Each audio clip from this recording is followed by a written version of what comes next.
আসসালামু আলাইকুম। চলে এলাম নতুন আরেকটি ভিডিও নিয়ে। আজকের পেজে আমরা দেখব কিভাবে ফেসবুক পেজের ইউআরএল বা ইউজার নেম আমরা চেঞ্জ করতে পারি। আমি একটু আমার প্রোফাইল পেজে চলে যাচ্ছি। দেখুন এখানে কিন্তু ফেসবুকের সেই ইউআরএলটাই রয়ে গিয়েছে, আমি চেঞ্জ করিনি। তো এখন আমরা এটা চেঞ্জ করব। চলুন শুরু করা যাক। প্রথম থেকেই আমি চলে যাব সেটিংসে। এখান থেকে একটু স্ক্রল করে আমরা চলে যাব পেজ সেটআপ এই অপশনটাতে। এখান থেকে নেম অপশনে চলে যাব এবং এখানে দেখুন ইউজার নেম এই যে এডিট, এই এডিট অপশনে আমরা ক্লিক করব। এখান থেকে আমরা আমাদের পেজের ইউজার নেমটা লিখে নেব, যেটা আমরা দিতে চাই। পেজের নাম এবং ইউআরএল দুটো যেন সেম থাকে সেই চেষ্টাটা করবেন। তো যেহেতু আমার পেজের নাম ব্লগ স্পট, আমি এখানে আমার ইউআরএলটা ব্লগ স্পট দিয়ে দেব। দেখি আমরা এটা অ্যাভেলেবেল আছে কিনা। এই নামটা কিন্তু অ্যাভেলেবেল নেই।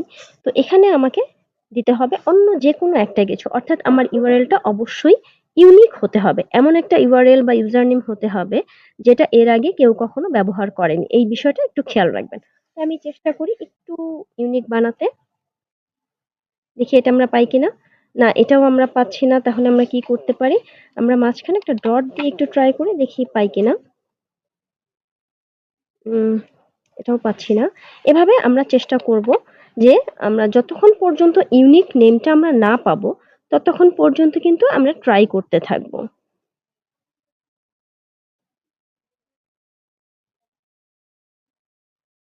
হ্যাঁ, দেখুন ব্লগস্পট বিডি 1 এই নামটা অ্যাভেলেবেল আছে। তো আমি এটাই দিয়ে দিচ্ছি।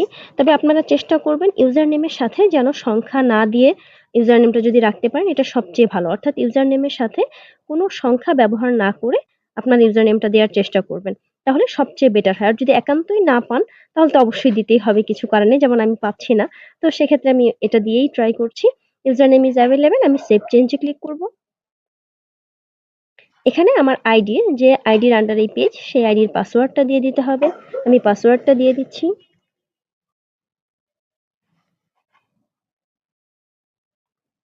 হ্যাঁ, যদি আপনার পাসওয়ার্ডটা ঠিক থাকে তাহলে কিন্তু আপনার ইউজার নেমটা চেঞ্জ হয়ে যাবে। আশা করছি আমার ইউজার নেমটা চেঞ্জ হয়ে গিয়েছে। চলুন আমরা প্রোফাইল পেজে চলে যাই, আবার দেখি কি হয় সেখানে। প্রথমে আমি হোমে চলে যাব।